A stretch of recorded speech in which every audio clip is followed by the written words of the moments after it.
কৌতূহলে দিন গড়ালো, পুজো এলো কাছে। মহালয়ার দিনটি এলো পুজোর খুশির সাজে। আমরা কয়জন রাত থাকতে উঠেছি ঘুম ছেড়ে। পুবের আকাশ মলিন, আলো ধীরে উঠছে বেড়ে।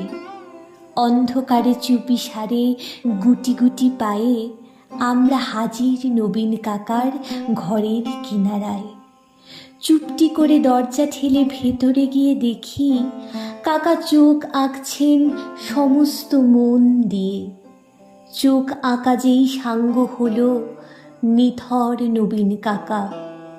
অঝোর ধারে কেঁদেই চলেন, দু হাতে মুখ ঢাকা। কাঁদছে শিল্পী, নীরব বিশ্ব কুপির আলো ঘরে।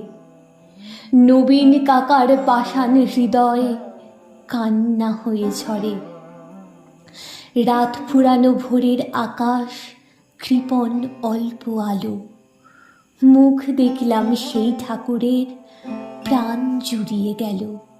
কিন্তু এ কি, এ মুখ তো নয় দুর্গা বা পার্বতী। এ যেন এক ঘরের মেয়ে, চেনা জানা অতি। নবীন কাকার সামনে গিয়ে কি হয়েছে বলি, কেঁদে বলেন নবীন কাকা সবই জলাঞ্জলি। শ্রাবণ মাসে বন্যা হলো, গেল অনেক কিছু। মারণ ব্যাধি এলো তখন বানের পিছু পিছু।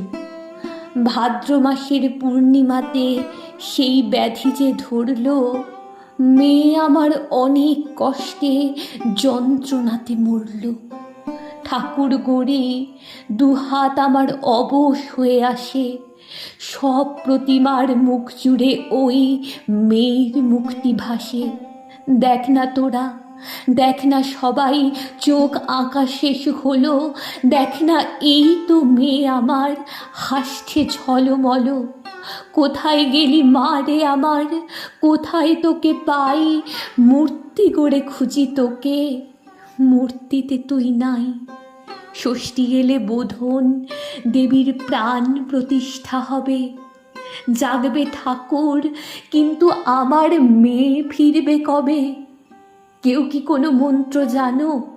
মৃন্ময়ী এই মেয়ে বাবার চোখের জল মোছাতে উঠবে হেসে গে। আমরা অবাক, মহালয়ায় ভোরের শিউলি ঝরে। কি নিদারুণ ঠাকুর পুজো নবীন কাকার ঘরে।